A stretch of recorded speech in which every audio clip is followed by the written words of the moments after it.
Digital অ্যারেস্টের ভয়ে ৭৬ বছরের বৃদ্ধার ৬.৬ লক্ষ টাকা হাতিয়ে নিল প্রতারক।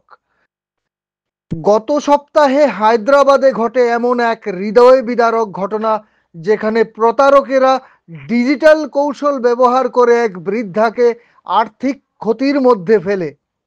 ৭৬ বছরের ওই মহিলা, যিনি পেশায় চিকিৎসক ছিলেন, চলতি মাসের শুরুতে হোয়াটসঅ্যাপে অজানা নম্বর থেকে ফোন পান।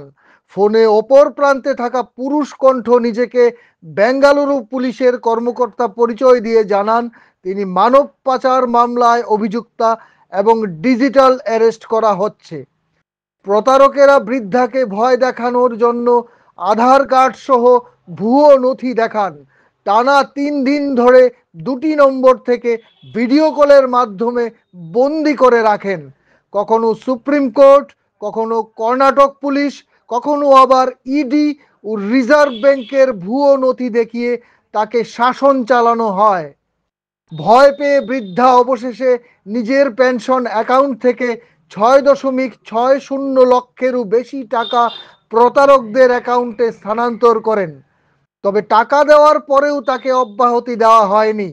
পরবর্তী দীর্ঘ মানসিক চাপ সহ্য করতে না পেরে ৮ সেপ্টেম্বর হঠাৎ বুকে তীব্র ব্যথা অনুভব করেন। হাসপাতালে নেওয়ার পর চিকিৎসকরা জানান হৃদরোগে আক্রান্ত হয়ে তিনি মারা গেছেন। তদন্তকারীরা জানিয়েছেন, বৃদ্ধার মৃত্যুর পরেও প্রতারকরা তাকে রেহাই দেয়নি। একের পর এক ফোন ও মেসেজ এসে থাকে বৃদ্ধার নাম্বারে। বৃদ্ধার পরিবার শেষে পুলিশের দ্বারস্থ হয়। হায়দ্রাবাদের সাইবার অপরাধ দমন শাখা ইতিমধ্যেই অভিযুক্তদের খুঁজে বের করার জন্য তদন্ত শুরু করেছে। প্রতারকরা তথ্য প্রযুক্তি আইন এবং ভারতীয় দণ্ড সংহিতার একাধিক ধারায় মামলার মুখোমুখি হবেন। পুলিশের জিজ্ঞাসাবাদে তদন্ত আরও গভীরভাবে এগোচ্ছে।